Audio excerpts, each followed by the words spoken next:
Hai kawan pajak, selamat datang di video Direktorat Jenderal Pajak. Dalam video ini, kita akan membahas mengenai pelaporan SPT masa PPN berstatus nihil di Kortex. Sebagai pengusaha kena pajak, Anda memiliki kewajiban untuk menyampaikan SPT PPN setiap bulan, terlepas dari ada tidaknya transaksi yang terjadi. Perlu ditekankan bahwa kelalaian dalam penyampaian SPT PPN, bahkan dalam kondisi nihil, dapat mengakibatkan pembebanan sanksi administratif berupa denda. Dengan mengikuti panduan ini, Anda akan memahami langkah-langkah melaporkan SPT PPN di Kortex, sekaligus meminimalisir risiko sanksi administratif di masa yang akan datang. Perlu kami informasikan bahwa Kortex kini menawarkan fleksibilitas dengan dukungan dwibahasa, bahasa Indonesia, dan bahasa Inggris. Tutorial kali ini akan memandu Anda menggunakan antarmuka berbahasa Inggris. Perlu kami tekankan bahwa informasi yang kami sampaikan dapat mengalami perubahan seiring dengan perkembangan ketentuan perpajakan terbaru dan proses pengembangan berkelanjutan sistem Kortex. Jadi, sudah siap pelajari cara baru lapor SPT PPN di Kortex? Mari kita mulai bahas langkahnya bersama-sama.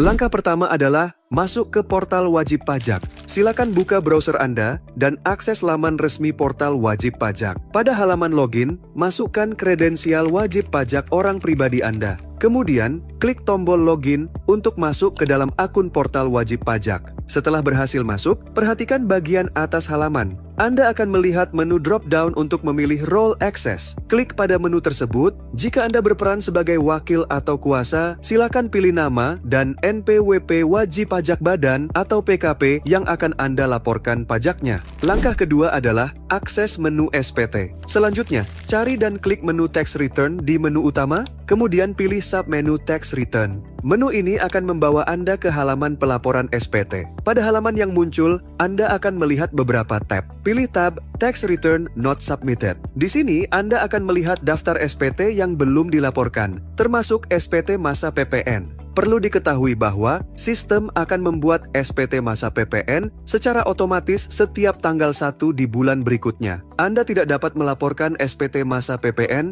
jika belum menyampaikan SPT pada masa pajak sebelumnya. Cari baris yang menunjukkan SPT untuk periode yang ingin Anda laporkan. Pada baris SPT PPN yang ingin Anda laporkan, klik tombol View di kolom sebelah kiri. Ini akan membuka halaman detail SPT yang akan Anda isi dan laporkan. Langkah ketiga adalah pengisian formulir SPT. Sebelum mulai mengisi, mari kita pahami terlebih dahulu struktur formulir SPT masa PPN.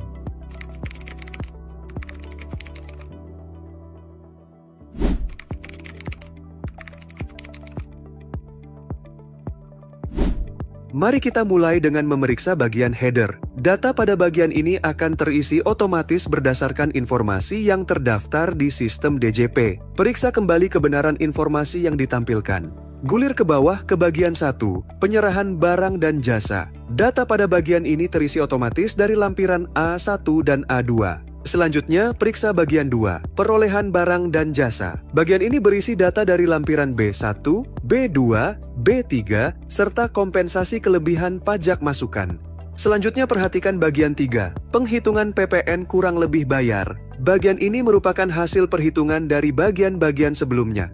Selanjutnya, data pada bagian 4-8 akan terisi otomatis jika terdapat data yang relevan berdasarkan data pembayaran, faktur pajak, dan lampiran. Jika terdapat PPN atas kegiatan membangun sendiri, Anda dapat mengisi nilai dasar pengenaan pajak pada kolom di bagian 4. Pada bagian 9, kelengkapan SPT. Unggah dokumen tambahan jika relevan dengan kegiatan usaha Anda. Misalnya, jika Anda PKP yang melakukan penyerahan kendaraan bermotor, maka unggah daftar rincian penyerahan kendaraan bermotor. Jika Anda mengisi kolom hasil penghitungan kembali pajak masukan yang telah dikreditkan pada bagian 2, silakan unggah hasil penghitungan kembali pajak masukan yang telah dikreditkan. Terakhir, isi bagian 10, pernyataan. Isi jabatan dari orang pribadi yang menandatangani SPT.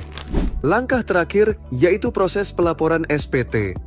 Setelah Anda yakin semua data telah diisi dengan benar, klik Save Draft jika Anda ingin menyimpan konsep SPT. Jika Anda sudah yakin dan siap untuk melaporkan, klik tombol Pay and Submit.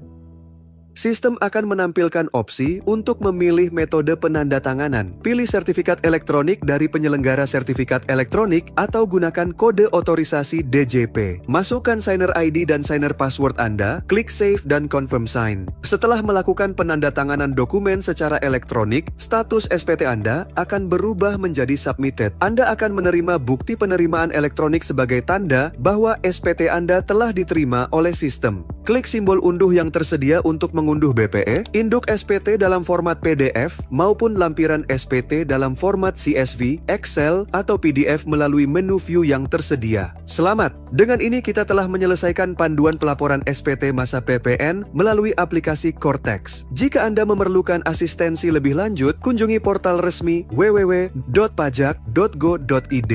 Hubungi Kring Pajak 1500-200 untuk konsultasi langsung dan subscribe YouTube channel Ditjen Pajak RI untuk mendapatkan update regulasi dan tips perpajakan lainnya. Pajak kuat, APBN sehat.